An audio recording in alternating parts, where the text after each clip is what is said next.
Menjelang final Piala Dunia antara Argentina dan Spanyol, ribuan supporter memadati kota Rosario dengan mengibarkan jersey raksasa Lionel Messi. Aksi ini menjadi simbol dukungan untuk La Albiceleste sebelum laga puncak. Suasana meriah pun mencerminkan besarnya harapan publik agar Argentina berhasil meraih gelar juara dunia.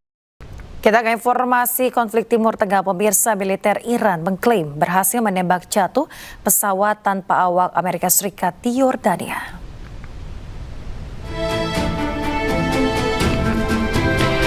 Ya, seperti inilah pemirsa detik-detik saat MQ-4C Triton berhasil ditembak jatuh rudal IRGC di atas langit Yordania.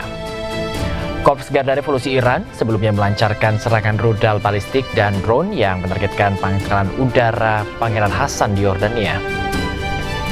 Pentagon kemudian memindahkan MQ-4C Triton yang selamat ke Eropa.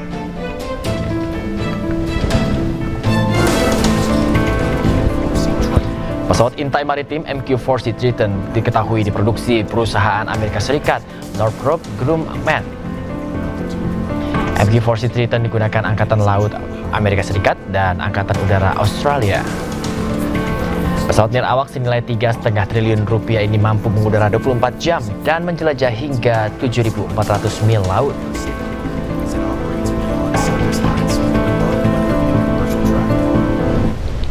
IRGC mengklaim telah menyerang situs-situs militer Amerika Serikat di Teluk Persia. Teheran menyatakan serangan baru terhadap kapal perang Amerika Serikat di Teluk Persia. Sebelumnya, CENTCOM melancarkan serangan terhadap sistem pertahanan pantai Iran. Selain itu, lokasi penyimpanan dan juga peluncuran rudal jelajah di Pulau Thun di Iran juga menjadi sasaran serangan udara militer Amerika Serikat.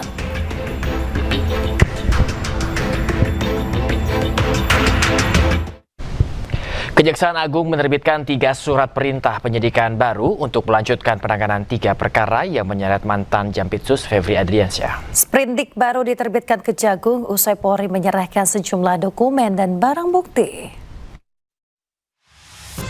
Saat penerangan hukum, Kejaksaan Agung Anang Supriyatna menyatakan penerbitan 3 sprindik dilakukan setelah penyidik Polri menyerahkan dokumen serta barang bukti kepada penyidik Kejagung. Anang juga menegaskan Kejagung tetap akan bersinergi dengan penyidik Polri dalam proses penyidikan lanjutan. Selain itu, KPK juga akan dilibatkan untuk melakukan supervisi.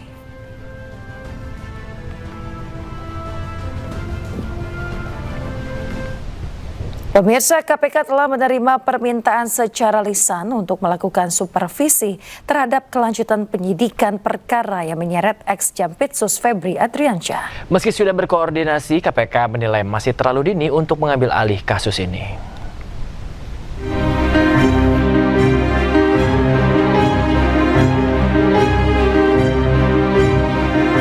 Ketua KPK Setio Budianto menilai masih terlalu dini bagi KPK untuk mengambil alih kasus dugaan korupsi dan TPPU yang menyeret mantan Jampitsus Febri Adriansyah. Kasus yang awalnya ditangani Kortas Tipikor Polri kini sudah dialihkan ke Kejaksaan Agung. Penanganan kasus ini di Kejaksaan Agung pun masih tahap awal lantaran masih perlu pendalaman barang bukti serta dokumen. Namun Kejaksaan Agung juga telah berkoordinasi dengan KPK. Ya, saya kira terlalu dini ya, itu kan masih berproses di Kejaksaan Agung, gitu. Prosesnya sementara berjalan, koordinasi banyak lagi yang dilakukan, masalah pendalaman barang bukti, pendalaman dokumen, dan lain-lain. Baru proses awal, jadi menurut saya ya silakan berproses dulu lah. Sedikit banyak sudah adalah pembahasan dari beberapa waktu yang lalu. Artinya itu menunjukkan keseriusan daripada Kejaksaan Agung untuk menindaklanjuti penanganan. Terkait supervisi kasus, KPK akan mengikuti sesuai aturan pasal 6 Undang-Undang KPK nomor 19 tahun 2019 tentang kewenangan dan supervisi KPK. Ketua Komisi 3 DPR RI Habibur Rahman menyebut KPK memiliki kewenangan mengambil alih penanganan perkara ini. Boleh saja ya, silakan saja kalau KPK kan punya kewenangan. Tapi gini, kita kemarin sudah sampaikan bahwa kasus ini disupervisi langsung oleh KPK. Kan sama aja, ya kan? Jadi KPK melakukan supervisi gitu. Sebelumnya usulan agar KPK segera mengambil alih kasus ini disampaikan oleh mantan Menko Polhukam Mahfud MD melalui kanal pribadinya di YouTube. KPK memang telah menerima permintaan secara lisan untuk melakukan supervisi setelah Kortas Tipikor menyerahkan kelanjutan penyidikan perkara ke Kejaksaan Agung. Namun KPK tetap menunggu permintaan secara tertulis yang nantinya akan dibahas sesuai SOP yang berlaku di KPK. Dari Jakarta, tim liputan iNews melaporkan. Pemirsa, Kejaksaan Agung telah membentuk tim penyidik khusus untuk mengusut perkara yang menyeret Febri Adriansyah. Tim penyidik khusus bentukan Kejagung diisi 9 jaksa senior yang mayoritas merupakan alumni KPK. Selain menerbitkan sprindik baru, Kejagung juga membentuk tim penyidik khusus untuk menangani perkara mantan Jampitsus Febri Adriansyah. Tim penyidik khusus beranggotakan 9 orang jaksa senior dengan mayoritas merupakan alumni KPK. Sementara KPK mengapresiasi langkah Kejagung dan berharap pengalaman tim khusus selama menjadi anggota KPK bisa membantu mengusut kasus hingga tuntas.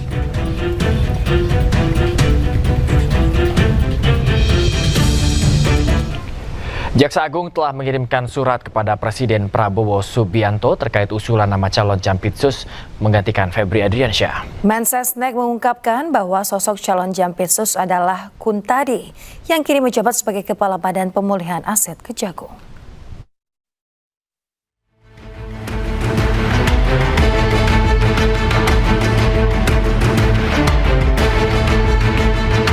Usai Jampitsusnya jadi tersangka kasus mega korupsi, Jaksa Agung ST Burhanuddin telah mengirimkan surat kepada Presiden Prabowo Subianto terkait usulan nama calon Jaksa Agung Muda bidang tindak pidana khusus atau Jampitsus menggantikan Febri Adriansyah.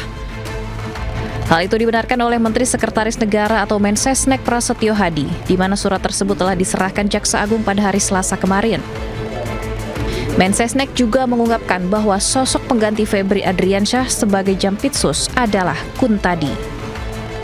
Per kemarin hari Selasa tanggal 14, Jaksa Agung telah secara resmi mengirimkan surat kepada Bapak Presiden untuk mengajukan usulan nama pengganti pejabat Jaksa Agung Muda Tindak Pidana Khusus yang beberapa waktu yang lalu mengajukan pengunduran diri, dan kami mohon waktu untuk memprosesnya karena memang ada mekanisme istilahnya adalah TPA ya. Kuntadi merupakan salah satu jaksa senior di Korps Adiaksa, kelahiran Semarang, Jawa Tengah pada Januari 1970. Sejumlah posisi strategis pernah diemban Kuntadi. Tahun 2018, Kuntadi pernah menjadi Kepala Kejaksaan Negeri Jakarta Pusat. Tahun 2022, ia dipercaya sebagai Direktur Penyidikan Jampitsus Kejagung.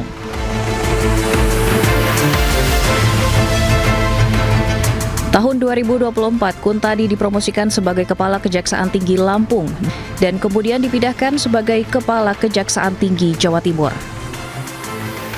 Tahun 2025, Presiden Prabowo menunjuk Kuntadi sebagai Kepala Badan Pemulihan Aset Kejaksaan Agung.